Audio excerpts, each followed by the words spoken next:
जैसा कि हम देख पा रहे हैं भैया ने नो न्यू सीड्स का रेड बेबी वैरायटी लगाया है, जिसका फल 1 से 1.5 किलो का रहता है। किकिंग क्वालिटी इसकी बढ़िया है।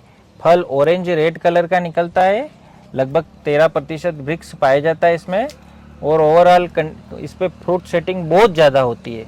रेड लेडीज से भी इसकी फल की सेटिंग बहुत ज़्यादा होती है, इसलिए इसमें थिनिंग भी करना पड़ता है हमको। नमस्कार किसान भाइयों, मैं डॉक्टर विवेक जहांगीर नर्सरी बराड़ा से। आज हम आए इंदौर के पास बेटमा। रितेश भैया ने जो बगीचा लगाया है इसको देखने के लिए। बहुत ही अच्छा बगीचा है और बहुत ज़ोरदार फ्रूटिंग आई हुई है। सबसे पहले भैया का परिचय लेंगे, वह इस बगीचे के बारे में डिटेल जानकारी जानेंगे। परिचय दीजिए अपना। किसान भाइयों, मेरा नाम रितेश कुमार, बेटमा खुर्द, तहसील जिला इंदौर। बिल्कुल बिल्कुल। जो आपने पपीता लगाया है, काफ़ी अच्छा बगीचा देखने को मिल रहा है। इसके बारे में हम आपसे डिटेल जानकारी लेंगे। तो सबसे पहला क्वेश्चन हमारा है खेत का चयन। आपने जो जिस खेत में लगाया है उसकी क्या स्थिति है, उपजाऊपन में और जल भराव की स्थिति देखते हुए? नहीं, मिट्टी यहाँ पे काली है और अपन ने जो अपना खेत चयन करा वो अपने फ्लैट करा, पानी रुकना नहीं चाहिए। हाँ हाँ, पानी भराव वाला भराव नहीं होना चाहिए, इसलिए पहले से अपन ने तैयारी करी उसकी। ओके ओके, बिल्कुल। जो भैया ने सबसे नंबर 1 खेत का चयन किया है, उसमें ऐसे खेत का चयन किया है जिसमें पानी भराव नहीं होता है और मिट्टी बिल्कुल उपजाऊ है। फिर सेकंड नंबर क्वेश्चन आता है कि खेत तैयार करते समय आपने बेसल डोज के रूप में क्या प्रयोग किया था? बेसल डोज के रूप में अपने पहले तो अपन ने इसकी हकाई की हाँ एक बार, फिर थोड़ा सा 8-4 दिन धूप लगाई, हाँ फिर पंजा मारा, हाँ फिर अपन ने गोबर खाद डाली इसकी, हाँ हाँ फिर अपने सुपर डाला थोड़ा, हाँ हाँ। ताकि फिर रोटावेटर चला के फिर नाली बनाई अपन ने इसकी। अच्छा, नाली बनाई। नाली बनाई। अभी हम बेड देख पा रहे हैं, ये बेड नहीं थे शुरुआत में, आपने नाली बनाई। नाली थी। बनाई। बहुत बढ़िया। जैसा किसान भाइयों, भैया बता रहे हैं कि बेसल डोज का प्रयोग किया इन्होंने। बेसल डोज के प्रयोग के बाद इन्होंने नालियां बनाई थी। नाली कितने महीने तक रखी फिर आपने? अपन ने रखी 1 महीने तक। 1 महीने तक नाली रखी। उसके बाद नाली का क्या किया? धीरे धीरे अपन ने उसकी बेड चढ़ाते हैं, अपने ट्रैक्टर चढ़ा दी 10 फीट जो ली थी। हाँ, धीरे धीरे इसको मिट्टी चढ़ाते रहे। मिट्टी चढ़ा कर बेड बना दिया। बहुत बढ़िया। फ्लड इरिगेशन के हिसाब से नाली बनाई, फिर बेड बना दिए। अब क्वेश्चन है जैसा कि पौधे लगाने का समय वो बीच की दूरी, तो कौन से समय में लगाए थे अपनों ने? अपन ने 14 मार्च को लगाया था। 14 मार्च को लगा दिए थे? हाँ, लगा दिए कंप्लीट। बहुत बढ़िया। और दूरी क्या रखी जी इसकी 10 बाई 6, 10 बाई 6, पौधे से पौधे 6 और दूरी 10। बिल्कुल। किसान भाइयों, भैया ने दूरी सबसे बढ़िया नंबर 1 जो दूरी, आइडियल दूरी 10 बाई 6 की दूरी ली है। 10 बाई 6 पे पौधे लगाए हैं और बेड बना के लगाए हैं। और ये ड्रिप लाइन कौन सी यूज की? ये अपनी पेप्सी बोलते हैं इसको। हाँ, 1 लीटर में 1 घंटे में 4 लीटर पानी फेंकती है। अच्छा अच्छा। तो डबल लाइन डाल दी? हाँ, ये बेड बनाने के बाद में? ये 1 महीने बाद प्रोसेस चालू करी मैंने। हाँ, सिर्फ बेड बनते गए, फिर ड्रिप डाल दिया मैंने। Okay okay okay. ये जो ड्रिप देख पा रहे हैं आप, भैया ने पेप्सी वाली ड्रिप डाल दी है बेड बनाकर। बहुत बढ़िया। इसी से खाद न्यूट्रिशन सब न्यूट्रिशन इसी इसी से से दिया था। Okay okay. खाद देने का काम कितने दिन बाद स्टार्ट किया आपने? इसको 1 महीने बाद किया। 1 महीने बाद। और जो वेराइटी लगाई, इस वेराइटी के बारे में बताइए, कौन सी वेराइटी लगाई? ये रेड बेबी है। Red baby. रेड बेबी का चयन क्यों किया? इसका फ्रूट साइज छोटी रहती है, मार्केटिंग में अच्छा रहता है अपना। अच्छा अच्छा। भैया का क्वेश्चन आया था हमारे पास कि मुझे इंदौर में फल बेचना है, रिलायंस में, और उनके डिमांड है कि फल 1 से 1.25 किलो होना चाहिए। उसी को देखते हुए भैया ने रेड बेबी का चयन किया। रेड बेबी वैरायटी का फल 1 से 1.5 किलो का ही होता है। फ्रूट की संख्या बहुत ज़्यादा होती है। फ्रूट अंदर से ऑरेंज रेड कलर का निकलता है और कीपिंग क्वालिटी भी इसकी बहुत बढ़िया है। ये देख सकते हैं आप, जो देख रहे हैं रेड बेबी का फल है ये, 1 से 1.5 किलो। ये इनकी स्पेशल डिमांड के आधार पर हमने यहाँ इनको रेड बेबी के प्लांट दिए। ये देखिए। अच्छा, अभी तक क्या रेड बेबी से क्या स्थिति है, आप संतुष्ट हो पूरी तरह? संतुष्ट पूरा, मेरे को दिख रहा है जो मैंने मांग रहा था। हाँ हाँ, वो क्वालिटी मिल गई मेरे को। क्वालिटी मिल गई है ना? कोई दिक्कत नहीं। Okay okay. भैया ने जो क्वालिटी इनको जो चाहिए थी वो क्वालिटी इनको रेड बेबी से मिल गई है। अब आपका पर्सनल अनुभव बताइए। जैसे आपने पहले भी लगाया था बगीचा, अब लगाया है, तो ये खरपतवार जैसे खेत हम देख पा रहे हैं, साफ है बिल्कुल। हाँ। इसके लिए क्या किया आपने?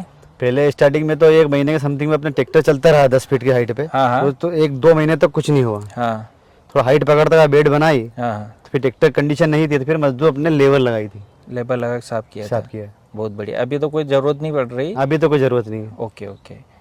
और खाद का प्रयोग कैसे किया आपने? इसका शेड्यूल बनाया अपन ने 20, मतलब स्टार्टिंग में अपन ने 20 दिन रखा, हाँ हाँ फिर उसको 25 दिन रखा। हाँ हाँ। जैसे पौधा का न्यूट्रिशन मिलता गया तो अपन देते गए। कौन कौन सा न्यूट्रिशन दिया? अपन ने पहले DAP दिया, हाँ, फिर 05234 दिया। वाटर सोल्यूबल हाँ, 052 फिर कैल्शियम भी दिया। कैल्शियम। कैल्शियम और बोरान एक कॉम्बिनेशन अलग रहता है, अलग उसको रहता साथ डालना तो अपना फ्रूट सेट अच्छा रहता है। हाँ हाँ हाँ, कैल्शियम और बोरान को एक साथ मतलब उसके साथ मत डालो। बिल्कुल। जैसा कि किसान भाइयों, भैया ने कैल्शियम बोरोन का प्रयोग किया। सिर्फ इसके साथ जब कैल्शियम बोरोन प्रयोग किया तो अन्य खाद उसके साथ नहीं लिया है। कैल्शियम नाइट्रेट के साथ मैग्नीशियम सल्फेट वगैरह दूसरे खाद नहीं देना रहता है, ताकि वो पौधे मिट्टी में जाकर पत्थर बन जाते हैं। तो भैया ने उसका ध्यान रखा। कैल्शियम बोरोन को देने के बाद 10-15 दिन बाद दूसरे खाद का प्रयोग किया। ये इन्होंने सावधानी के रूप में भर्ती मैग्नीशियम, जिंक, बोरोन सारे माइक्रो न्यूट्रिएंट दिए।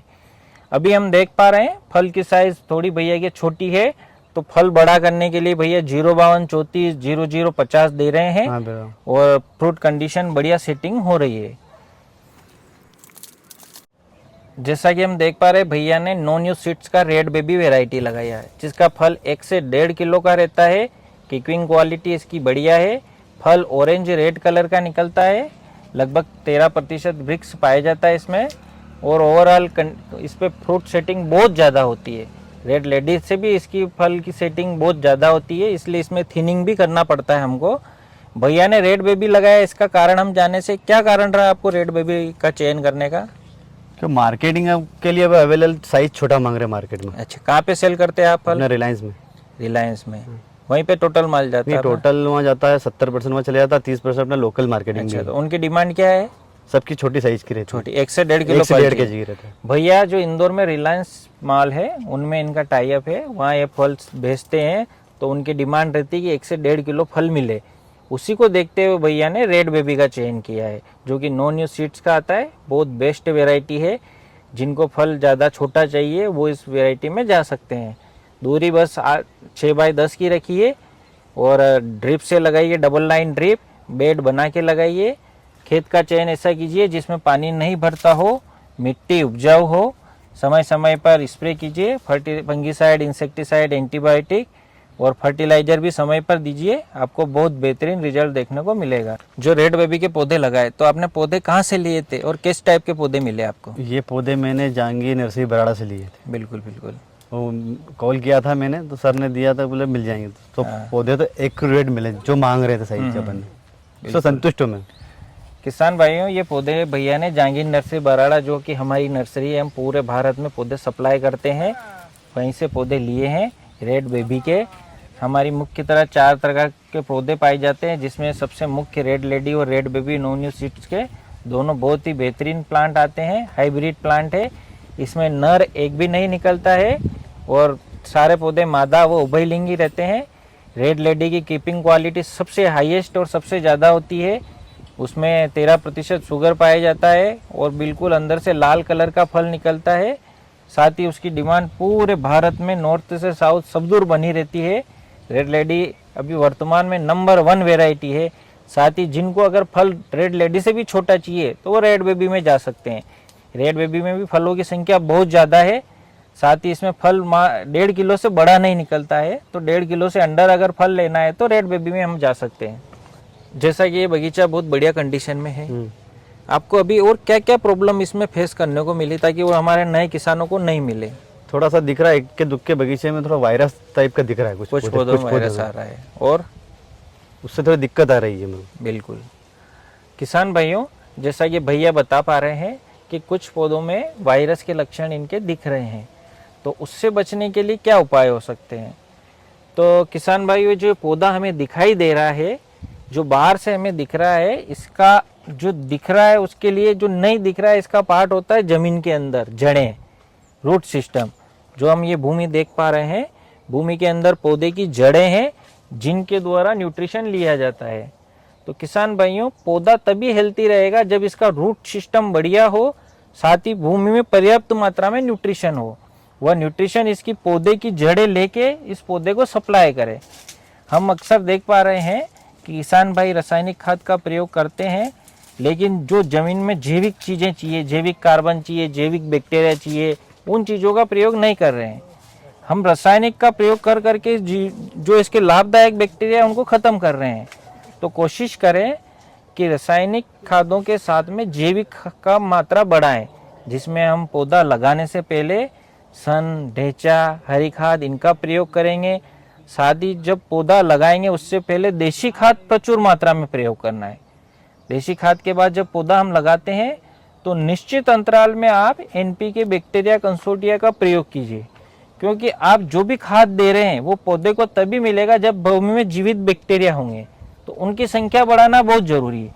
वरना अगर बैक्टीरिया नहीं है तो एक जो सिस्टम इकोसिस्टम चल रहा है नीचे वो डिस्टर्ब हो जाएगा। हमेशा हम गहरी जुताई कर देते हैं, रासायनिक खाद प्रयोग कर रहे हैं, पेस्टिसाइड, फंगिसाइड, इंसेक्टिसाइड, उससे नीचे का इकोसिस्टम डिस्टर्ब हो रहा है।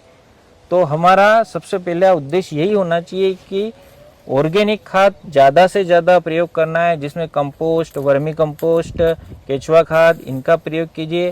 साथ ही बैक्टीरिया का आप निश्चित अंतराल पर प्रयोग कीजिए, क्योंकि बैक्टीरिया नाइट्रोजन, फास्फोरस, पोटास इसको इमोबिलाइज रूप से पौधे की जड़ों में पहुंचाते हैं, मोबिलाइज कराते हैं।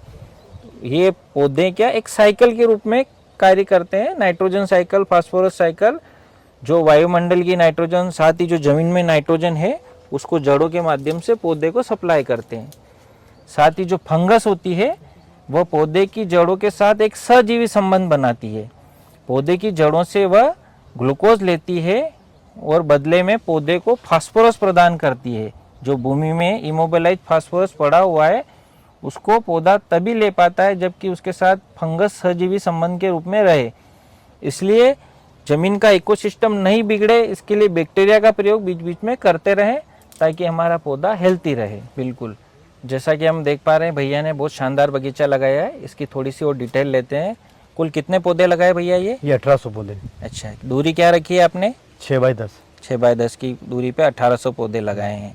ड्रिप बेड शुरू से बनाए या बाद में बनाए थे? ये तो बाद में स्टार्टिंग नाली बनाई थी, स्टार्टिंग में शुरू में नाली बना के लगाए थे, फिर 1 महीने बाद बेड बनाई थी। ड्रिप डबल लाइन की शुरू से प्रयोग की?